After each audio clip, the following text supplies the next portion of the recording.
Basic शिक्षा परिषद से कहूंगा कि प्रदेश भर के जितने भी बीएड और एमएड के छात्र होंगे,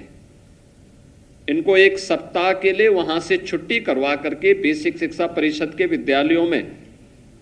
निपुण कार्यक्रम के आंकलन के लिए उन्हें भेजने की आवश्यकता है। उनकी ट्रेनिंग भी होगी फील्ड में, और फील्ड में ट्रेनिंग के साथ साथ वे वहां जाकर के देखें तो क्या हो रहा है और कैसे उनको कार्य करना है। दूसरा,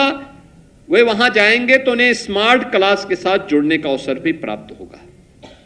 डिजिटल लाइब्रेरी के साथ जुड़ने का अवसर प्राप्त होगा। क्योंकि इन्होंने जब पढ़ा था, याद करना है, बीएड या एमएड के जो बच्चे इस समय अध्ययन कर रहे हैं, अपनी डिग्री ले रहे हैं, इन्होंने जब इन स्कूलों में पढ़ा होगा तब यहां बुनियादी सुविधाएं नहीं थी, बालक बालिकाओं के लिए टॉयलेट नहीं रहा होगा, तब वहां पे खेल का मैदान नहीं रहा होगा,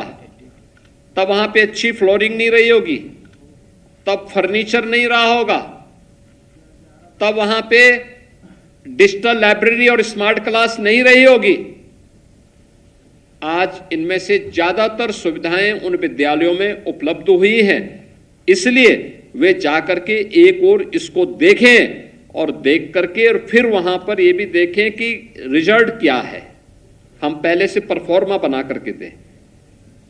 कि निपुण का आकलन किस रूप में उसे करना है, पहली क्लास का कैसे, दूसरी क्लास का कैसे, तीसरी क्लास का कैसे, चौथी क्लास का कैसे, पांचवी क्लास का कैसे, और फिर उसी फॉर्म में उसको मांगिए। आप देखेंगे रिजल्ट आएंगे, रिजल्ट आएंगे। दूसरा, हमारा प्रयास होना चाहिए कि हर विद्यालय में शिक्षक जरूर हो, छात्र और शिक्षक का रेशो, उसको हम हर हाल में मेंटेन करें, हर हाल में मेंटेन करें। ये बेसिक शिक्षा परिषद जिस दिन इस प्रक्रिया को प्रभावी ढंग से क्रियान्वित करेगा, यहां पे छात्रों की संख्या बढ़ेगी। और मेरा मानना है, मैं बेसिक शिक्षा परिषद से जुड़े हुए सभी शिक्षकों से इस बारे में अपील करूंगा। आप एक शिक्षक हैं, जितनी मेहनत करते हैं, देखिए आप ही के साथ के शिक्षक हैं जिनको आज यहां पे सम्मानित किया जा रहा है, आप ही के साथ के शिक्षक हैं, इन्होंने अच्छा किया है, सम्मानित हो रहे हैं। और ये सम्मान एक मंच की एक औपचारिकता होगी, लेकिन उनका सबसे बड़ा सम्मान है जो उनके द्वारा जिन बच्चों को आज प्रशिक्षित किया जा रहा है, जिन बच्चों के भविष्य को समझाने और संवारने का काम हो रहा है, यही बच्चे